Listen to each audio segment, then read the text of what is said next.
This is Twit.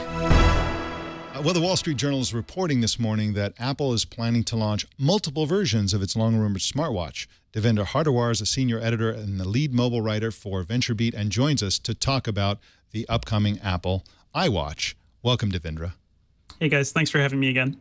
So glad you're here. Now, a smattering of highly credible reports have emerged this week that paint a surprising picture of Apple's smartwatch.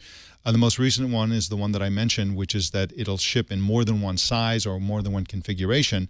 And then also they said it would contain 10 different sensors. So if this report is true, and it probably, you know, Wall Street Journal's very credible with these things, what does that tell you about Apple's intentions with the iWatch? You know, I think it's pretty much what we've been expecting. It's going to be, you know, a device that's really focused on tracking your activity and tracking your health. That's probably going to make up a whole bunch of those sensors. I've seen some people worry that, oh, no, like maybe Apple needs to create a device that only should stand on its own and doesn't need to be tethered to the iPhone. But I actually think it makes more sense for the iWatch to be more of a companion to the iPhone. So all those sensors could enable new things and apps and, yeah, just all sorts of cool new things together with your iPhone. Yeah, it's pretty much what we expected. I don't think there are any real surprises here. Hey, Devendra, you know, I almost wonder if the iWatch is kind of, I don't know, more like a smartwatch or a smart band that has a watch functionality. It almost sounds that way. It almost sounds like, we'll just throw a clock on there and make it cool. You know, Sure. I mean, is the iWatch name more a marketing term than it is an actual functionality term? It almost sounds like that from these reports.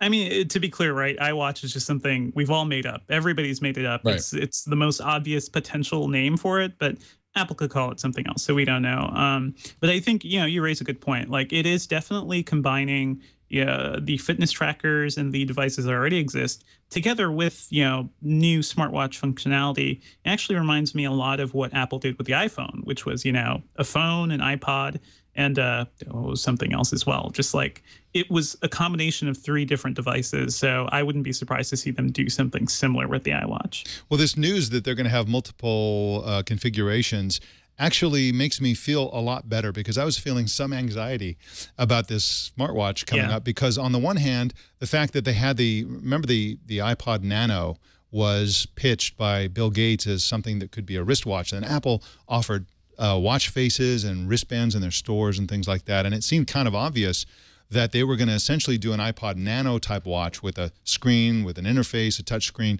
little apps, the whole bit. And so a full-featured watch seemed to be a natural for Apple. But then on the other hand, Apple seems, and Apple executives, including Tim Cook, CEO Tim Cook, who is actually on the Nike board and wears a fuel band every day, seem to obsess with this sort of bracelet, minimalist type of device. And so here it looks like they could do both. They could have bigger and smaller, and even potentially one that doesn't really have a significantly sized screen. So that actually makes me feel better, because they're essentially going to do all of the above, which, by the way, is very uncharacteristic of Apple. Usually they say, this is the phone. This is the only phone we have, and they go into a market where they're competing against the likes of Samsung that has 100 phones. And so here they are kind of doing what is not a Steve Jobsian kind of a move, which is kind of trying to satisfy multiple constituencies with a line of products rather than the single one and only product. Now, let's talk about these sensors. 10 sensors? That's a lot of sensors. What sort of thing will they be sensing? Probably more than 10, actually. I think that was the direct line, right? So I think it'll be things like, you know, the sensor just to detect your steps. There could be an altimeter to detect you climbing stairs. We can look at the health app that Apple announced at WWDC a couple weeks ago, and that kind of gives you some idea. So there may be some sort of heart rate monitor in there as well. You know, all sorts of potential things that could make Apple's whole health ecosystem kind of interesting.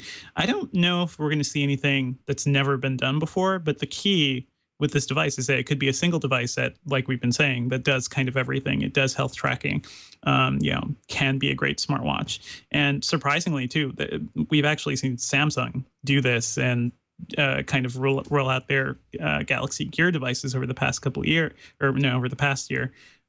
It's funny to see Apple, you know, potentially following after Samsung, although I think Samsung actually responded to some of the rumors about Apple. So I don't know where this starts or ends.